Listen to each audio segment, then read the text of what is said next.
Te acabas de conectar a Contramétodo. ¿Qué papel juegan las estatuas en nuestra historia? ¿Qué pasa con los monumentos en América Latina? Te invitamos a responder estas preguntas con nosotros.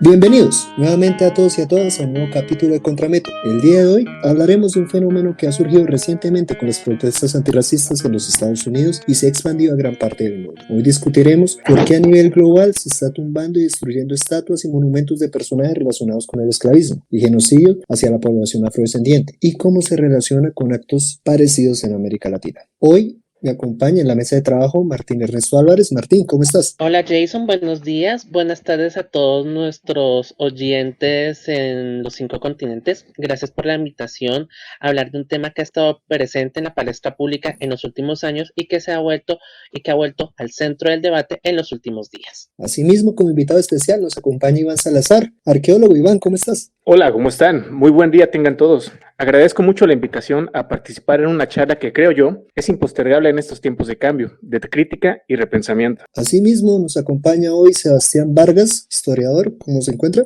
Bien, buenos días. Muchas gracias a todos y todas de Contramétodo por la invitación. Saludo a todos quienes escuchen el podcast. Como mencionamos al principio, en las últimas semanas hemos visto, ya sea en noticieros o a través del periódico, que han sido derribadas tanto en Europa como en Estados Unidos varios estatuas o monumentos que son legados de la guerra civil, estatuas de dueños de esclavos, que son monumentos latentes que representan, ojos de los manifestantes, una represión continua contra la población afrodescendiente. Sin embargo, la apropiación de monumentos no es ajena solo a estos casos, sino que también vemos dinámicas parecidas en América Latina, ¿no? Vemos cómo durante las marchas hay una apropiación de los monumentos. Pero entonces quisiera que Martín nos diera una pequeña introducción de cuál es el papel social de los monumentos hoy en día. Efectivamente, Jason. Hoy en día, el papel social de los monumentos se ha visto reflejado a través de dos puntos de vista, opuestos y a la vez complementarios, los cuales son asumidos por los ciudadanos de forma individual o colectiva. Por una parte, los que creen que esos monumentos deben ser resignificados de forma extrema, es decir, quitando aquellos referentes monumentales que se refieren a un pasado que esta gente considera oscuro y perverso, entre comillas, y que al realizarlo desafían igualmente a las autoridades que detentan el poder, y con ello a estas autoridades que perciben que tengan una potestad pública sobre la memoria. Por el otro lado, están los que consideran que se deben cuidar estos monumentos para mantener el ornato de la ciudad y el espacio público, y porque consideran de que esos monumentos ayudan a fortalecer la débil identidad histórica de las naciones, específicamente en América Latina. Todo este complejo tema hace parte de ese constante ejercicio que ha sido la resignificación de ese concepto que ha estado tan de moda en los últimos años llamado memoria, en el cual las ciencias sociales han tomado un papel fundamental. Pero hemos visto también que América Latina está tomando esta tendencia de modificar o destruir monumentos no tan recientemente, ¿no? Porque si miramos en las protestas en Chile el año pasado, varios monumentos de conquistadores y de héroes de la patria han sido destruidos o rayados. Igualmente en México, durante las protestas feministas, varios monumentos fueron vandalizados, entre unas comillas gigantes, y en Argentina, la expresidenta Cristina Fernández de Kirchner reemplazó enfrente del Palacio Rosado un monumento a Colón por una heroína de la patria. Entonces quisiera preguntar, comenzando por Iván, desde la experiencia mexicana que tú tienes, ¿debería América Latina destruir o modificar los monumentos a los conquistadores españoles y sustituirlos por nuevos que representan la realidad actual? Mira, Jason, de entrada, desde un punto de vista antropológico, te diré que no. Bueno, porque no me gustaría que una postura crítica y reflexiva se confunda con una postura pasiva e indiferente.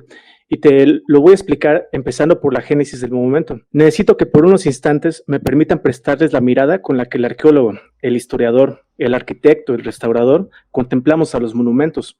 Más allá del marco de la legalidad, de la apropiación individual o colectiva, de sus valores estéticos, monetarios, su antigüedad, y aún por encima de cualquier discurso que ostente, un monumento constituye la culminación de todo un bagaje de artes y técnicas que el ser humano logró desarrollar a través de los siglos. Cada acontecimiento, por pequeño o grande que fuese, determinó el aspecto final de cada monumento. Por lo tanto, estos se constituyen como elementos únicos e irrepetibles que en su fabricación convergieron de manera tanto consciente como inconsciente todos los cánones estéticos, ideas, pensamientos y creencias de una sociedad que simplemente ya no existe. Si retroceder demasiado en el tiempo, mira, te pongo de ejemplo, debemos reconocer que ya no estamos ni cerca de la sociedad del siglo XIX, poco antes de la Primera Guerra Mundial. No concebimos el mundo tal como ellos lo concebían. No existía el mismo desarrollo tecnológico, no vestimos igual, no hablamos ni comemos exactamente igual. Entonces, toda afectación a los monumentos, que a partir de ahora denominaré como históricos, es irreversible e irreparable. Quien lo pretenda solo alcanzaría a reproducir copias, pues de ninguna manera logrará deshacerse de todo su actual conocimiento e identidad social, del mismo modo que el antiguo técnico o artista. En ese sentido, muchos monumentos históricos son ese vecino incómodo con el que debemos lidiar. Estamos obligados a reconocer que las luces y sombras de los acontecimientos históricos que puedan representar determinaron todo lo bueno y lo malo de la sociedad en que vivimos. Asimismo, los gobiernos del mundo deberían dejar de sustentar ciertos discursos de legitimización política en ellos. Creo que ya es necesario establecer un parteaguas en cuanto al discurso que personificarán los siguientes monumentos. Por lo tanto, si lo vemos desde un punto de vista objetivo, su actual destrucción replica el mismo patrón de comportamiento de los gobiernos y personajes históricos que representan, y esto es porque pone de manifiesto nuestra incapacidad de asumir lo diferente, al otro, a esa otra sociedad que en el pasado actuó en función del desarrollo científico, tecnológico y de pensamiento que hasta ese momento habían alcanzado. Llegados a este punto, me gustaría extender abiertamente la siguiente pregunta. ¿Hasta qué punto podemos juzgar el discurso de esos viejos monumentos, considerando que aquella otra sociedad del pasado que los produjo dispuso de menos tiempo como para tener la fortuna de conocer lo equivocadas que son las ideas de superioridad racial, de género, religiosa y demás? Creo que es el momento más apropiado para repensarnos como una sociedad pluricultural que no estigmatice el episodio histórico que representan los monumentos. Esto último es de suma importancia, porque de no hacerlo, nos encontraremos el día de mañana a las puertas de estigmatizar a determinadas minorías, grupos étnicos y religiosos, solamente por su pasado histórico. Muchas gracias, Iván.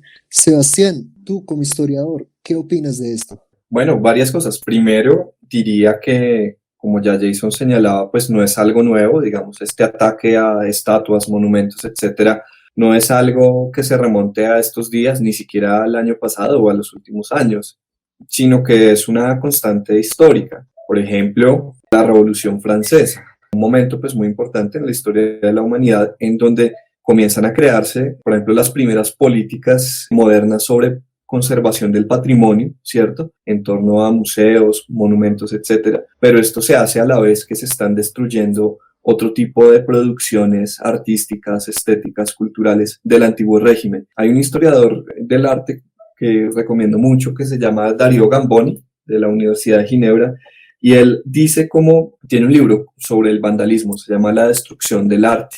Él dice cómo el vandalismo, la destrucción del arte, la iconoclasia, son cuestiones que, digamos, que van muy articuladas o muy de la mano de la preservación y de la valoración del arte, de los monumentos. Parece o suena paradójico, pero así es, digamos que el patrimonio y el vandalismo son dos caras de la misma moneda. Si te pones a pensar, si queremos conservar algo en un museo, en un espacio público, eso asimismo implica que hay otras cosas que tengamos que descartar, que desechar e inclusive que destruir. En ese sentido, pues quería comenzar con eso, con esa aparente paradoja y también mostrar que es algo histórico. ¿Por qué es algo histórico? Y no solamente de estos días, porque como bien decía Iván al principio, todas las sociedades en diferentes momentos de la historia, pertenecientes a diferentes culturas o civilizaciones, pues han construido su identidad, han construido su memoria comunitaria, su memoria de grupo, a partir de la construcción de diferentes repertorios simbólicos y artefactos materiales. Entre ellos, pues encontramos los monumentos. Digamos, algo muy antiguo puede ser, por ejemplo, las pirámides del complejo de Giza en Egipto, por poner un caso. Así como ha habido estas construcciones, también ha habido destrucciones, también ha habido momentos, por ejemplo, en los cambios de régimen político, en las invasiones o conquistas de diferentes imperios, etcétera, en donde estos patrimonios construidos por diferentes pueblos son destruidos. Lo vivimos en América también, digamos, últimamente ha salido esa reflexión a partir de un libro que escribe Serge Krusinski sobre cómo la conquista española de territorios americanos implicó también una gran iconoclasia y destrucción de monumentos. Entonces quería comenzar por ahí, porque este tema no es nuevo, sino que es una constante histórica. Lo que pasa es que en medio de la cuarentena ha tenido mucho despliegue mediático a partir de las protestas en Estados Unidos, luego de la muerte a manos de un policía de George Floyd. Entonces, eso era lo primero que quería dejar en claro. Y volviendo con Gamboni, Gamboni dice que hay que entender el vandalismo como un proceso histórico.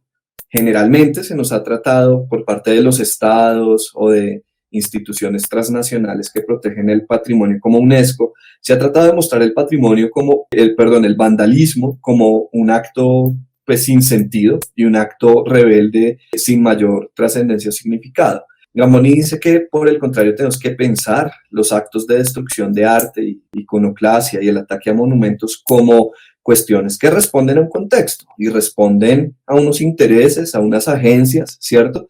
Y en el caso actual, pues no podemos simplemente decir que las destrucciones a las estatuas consideradas como racistas o colonialistas son simple rebeldía, ¿no? Obedecen a un contexto de alta discriminación racial en los Estados Unidos, en el mundo occidental en general, y pues a pueblos que se sienten marginados y que desfogan también toda esa rabia y esa perspectiva de marginalización histórica en objetos simbólicos, como las estatuas, ¿no? De ahí a estar de acuerdo o no, pues yo diría que personalmente no estoy de acuerdo por dos razones principales.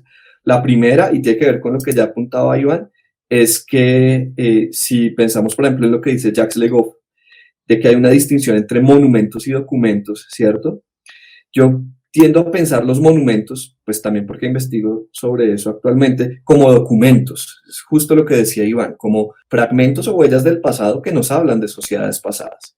Y en ese sentido, creo que pues, deberíamos conservarlos pues, para saber cómo eran las cosas antes. Cuando hablamos de pasados sensibles como genocidios, desaparición forzada, etcétera, y pues en este caso racismo estructural y esclavización y colonialismo, creo que no es bueno borrar estas huellas, pero sí deberíamos intervenirlas, ¿no? Sí deberíamos críticamente como historiadores, pero también en general la ciudadanía, resignificarla, no necesariamente destruyéndola, ¿cierto?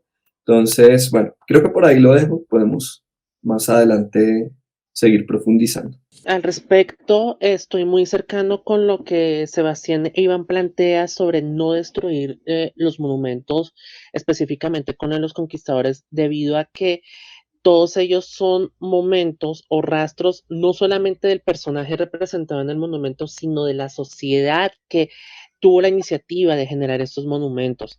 Entonces, desaparecerlos es como invitar a la gente en general a que cualquier evento del pasado, no solo el pasado social, sino hasta el pasado individual, debe ser eliminado por traumático que sea, porque con ello no alcanza a ser comprendido en este presente, como lo planteó en un último libro Sergei Krusinski, que el presente cuando no puede captar ni el pasado ni el futuro, entonces lo que hace es borrarlo. Entonces yo considero que esto no debería suceder y más bien se podría resignificar o inclusive ampliar el margen para que estos lugares puedan ser aprovechados de otras maneras. Por ejemplo, en donde se pueda poner a hacer un diálogo entre un monumento a un conquistador frente al monumento a un indígena, o ampliar más los espacios en donde estén representados este tipo de personajes, sean indígenas o afros, e incluso que en estos espacios, y esto es una primera puntada que dejo, los historiadores podamos intervenir de manera más activa a través de este concepto que se ha llamado la historia pública.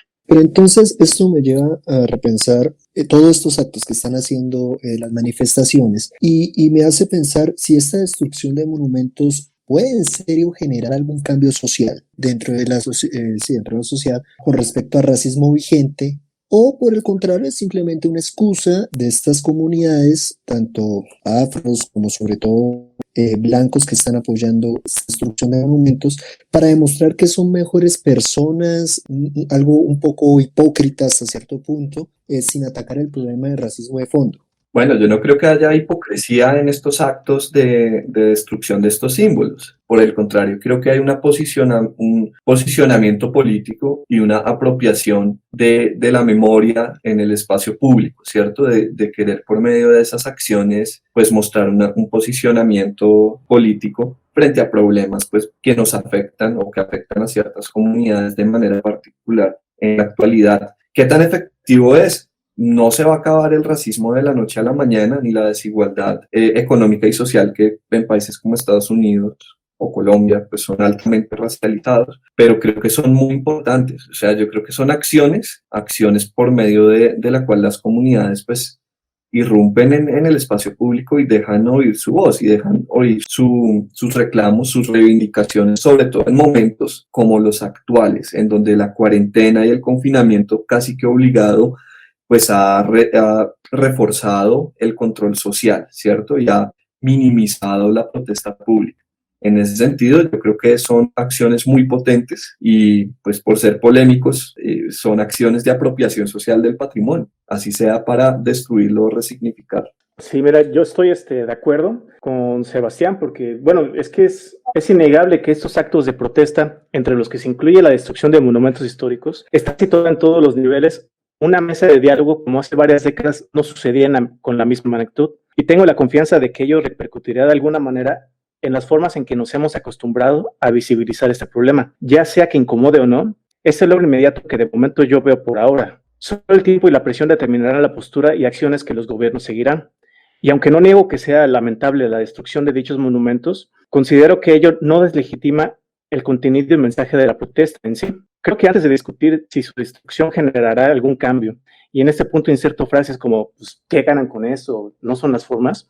Es importante distinguir que estos actos no son el problema, son síntomas del verdadero problema raíz, el racismo, la violencia de género, la discriminación, que se encuentra sumamente enraizada en nuestra sociedad y a los mismos individuos y órganos de gobiernos que imparten la justicia en nuestros países. En ese sentido, vemos que la cuestión no es discutir sobre si la destrucción de monumentos históricos genera algún cambio, sino poner sobre la mesa las razones por las que esos monumentos perdieron su valor ante la sociedad, en qué punto se volvieron objetivos en las protestas, qué fue lo que sucedió y por dónde empezamos. Para caso de un breve ejemplo, México, y para ello recurro a una parte de mi experiencia cotidiana en los varios lugares donde he tenido la oportunidad de vivir y entrever un grave problema de enajenación cultural en la que varias generaciones ya han sido partícipes. Y es que bueno, ¿cuántas familias no se alarman cuando el estudiante reprueba matemáticas en contraste a que si reprobaste historia o arte? ¿Cuántos jóvenes no dicen que la historia está aburrida? ¿Cuántos de nuestros profesores, quienes imparten la materia de historia, son realmente especialistas o tienen vocación en el tema? ¿Cuánta gente huye, evita o ignora los lugares o eventos de difusión cultural? ¿Cuántos tenemos el hábito de la lectura? A estas luces, creo, Jason, que resulta claro que la íntima relación entre el Estado y los monumentos históricos constituyen el germen perfecto para que ante una protesta social los monumentos sean los primeros blancos. No existe, es muy débil la conciencia histórica de nuestra sociedad, eso lo debemos aceptar, que de un momento a otro todo el mundo es partícipe. La opinión pública en las redes sociales se volvió, vaya, experta en materia, en líderes de opinión, pues reitero que las protestas quedan por sí mismas justificadas a causa de las problemáticas de fondo. Y muchas opiniones contrarias, lejos de evidenciar una profunda reflexión, lamentablemente ponen de manifiesto una falta de empatía y desinterés ante situaciones de racismo y violencia de género que sencillamente no les afectan desde sus esferas de comodidad y condición económica. No obstante, desde algún punto se tenía que exhortar la reflexión colectiva y la protesta social lo está logrando con una efectividad que en el mismo gobierno y su sistema de educación y cultura habían logrado. Y en esto también debemos insertar la problemática actual de precarización laboral y recorte presupuestal que padece la cultura en muchos países. Pero bueno, esto ya es tema de otra mesa de diálogo, creo yo. Deberíamos mirar en la destrucción de los monumentos y todas estas movilizaciones una ruptura y la creación de una nueva historia, o por el contrario, como ha dicho los sectores más conservadores de la sociedad, es simplemente una banalización de la memoria colectiva con fines políticos y la apropiación de los partidos políticos emergentes de la memoria colectiva. ¿Y cuál debería ser en este caso el papel de las ciencias sociales frente a estos acontecimientos? Yo opino que esta destrucción de los monumentos debe llevarnos a los historiadores en particular y a la comunidad académica en general a pensar una nueva manera de acercar lo que la academia ha trabajado para poder explicarlo con la gente. Yo considero que esto de la historia pública, la public history, y que yo creo que varios de nuestros radioescuchas lo han visto, de grupos de historiadores con estudiantes reunidos en las plazas en Ciudad de México o acá en Bogotá, hablando de los monumentos o el contexto en que se fundaron y se desarrollaron en nuestras ciudades es un buen ejemplo de ello y nos permite ir rompiendo ese muro que durante mucho tiempo hubo entre la academia y entre la sociedad. Se supone que la historia no es solamente para hablarla entre los que hemos estudiado y los que hemos profundizado en nuestra formación como historiadores, es también para darle herramientas al público en general para entender lo que han sido, lo que son y como llegó a plantear en su momento Mark Bloch, lo que seremos. Entonces considero que esta debe ser una oportunidad que desde la misma academia los historiadores y los estudiantes sobre todo puedan potenciar para entender un poco más, no solo de este concepto de memoria que cité al principio, sino también para que los historiadores, más allá de nuestra posición académica, podamos ir viendo otras herramientas y otros medios con los cuales todo ese conocimiento sobre el pasado que representan esos monumentos pueda ser interiorizado por la sociedad en general. Lo que podría decir es que sí están originando una nueva etapa histórica. Es indudable, pues están analizando y criticando dogmas que venían reproduciéndose por siglos, formas de pensar y de condición que se daban por naturales, entre comillas. Estamos ante una etapa crucial de la historia que no tiene marcha atrás. Y en lo específico, no considero que existan los actos banales colectivos, como bien comentabas, pues es claro que repercutirán a futuro. Todos estos acontecimientos, para bien o para mal, lentamente están moldeando la sociedad del día de mañana. Entonces, si me estás preguntando si están equivocadas las protestas sociales, yo respondería que aunque lo estuviesen, en este momento son imparables. Son tan numerosos los pensares y sentires entre cada uno de los partícipes en estas manifestaciones que intentar pararlas, pormenorizarlas, sería como intentar detener un río con las manos. Como científicos sociales, de entrada, reconocemos que ninguna sociedad es estática. Siempre se encuentra en un constante proceso de análisis y crítica. Se reinventa, revoluciona. Y vaya, tenemos muy claro, ¿no? A lo largo del tiempo, desde mi postura como arqueólogo, pues no tienes ideas cuántas son innumerables los cambios que tú puedes ver en la cultura, apenas en la cultura material, en un transcurso de 600, 1000 años, 2000 años, y pues nosotros estamos viendo problemáticas, ¿no? En un lapso de tiempo mucho más corto. Nosotros, entonces ahí voy que como especialistas, no estamos para ostentar mando o injerencia directa, decir qué es correcto y qué no es correcto. Estamos para analizar la problemática, creo yo, desde nuestras herramientas en la disciplina. A lo sumo, quizás podemos aspirar a orientar el cauce de estos movimientos, generar propuestas, difusión, sembrar semillas de pensamiento. No podemos ni debemos instigar a que se detengan las protestas, pero sí bien ayudar a ampliar las capacidades reflexivas de los partícipes involucrados en apoyo a que logren definir metas de auténtico bien común y desarrollo integral, enseñándoles a repensarse como entes históricos, reflejos de su pasado y con una impronta en el futuro. Entonces, solamente me restaría terminar con la siguiente reflexión. Con esta aparente neutralidad que nosotros podemos ejercer, ya el simple hecho de apostar por la educación y la no estigmatización de los movimientos sociales ya se sido un acto que se incida merecidamente en toda revolución. Bueno, estoy de acuerdo con Iván, fundamentalmente sobre el tema de nuestro papel como historiadores, como científicos sociales, sobre, digamos, resaltar que lo que nosotros tenemos que hacer es justamente no juzgar, ¿cierto? Si está bien o mal la destrucción de los monumentos, sino lo que tenemos que hacer es comprender el contexto y las condiciones de posibilidad de que eso esté sucediendo. La cuestión, más allá de si uno está personalmente de acuerdo o no con ese tipo de prácticas, pues es algo ya pues, del ámbito de la subjetividad de cada uno. Pero nosotros no debemos juzgar, sino comprender por qué está pasando lo que está pasando. Y pues frente a la pregunta, no creo que la memoria colectiva y las luchas por la memoria sean actos banales, todo lo contrario, son actos que se dan pues dentro de lo que en una democracia pues es digamos que una lucha por la hegemonía, ¿cierto? Y mucho más sencillo aún, por poder garantizar los mínimos derechos básicos de las personas y de las comunidades, como lo es la vida, el trabajo, la educación, etc. Entonces no creo que sean como cuestiones simplemente de rebeldía, de digamos sin una causa justa o aparente, incluso pues sí, sin sentido, ¿no? Sin significado. Por el otro lado, y pues apreciando lo que dice Iván, de que todo lo que hacemos hoy en la sociedad va a tener de alguna u otra forma, pues repercusiones hacia futuro, diría pues que tampoco es que se esté cambiando el mundo, ¿no? O acabando el racismo por tumbar unas estatuas de unos esclavistas o generales confederados en Estados Unidos, ¿no? Digamos que los cambios políticos y las revoluciones son muy rápidas y son estallidos, mientras que los cambios y las revoluciones culturales toman mucho más tiempo.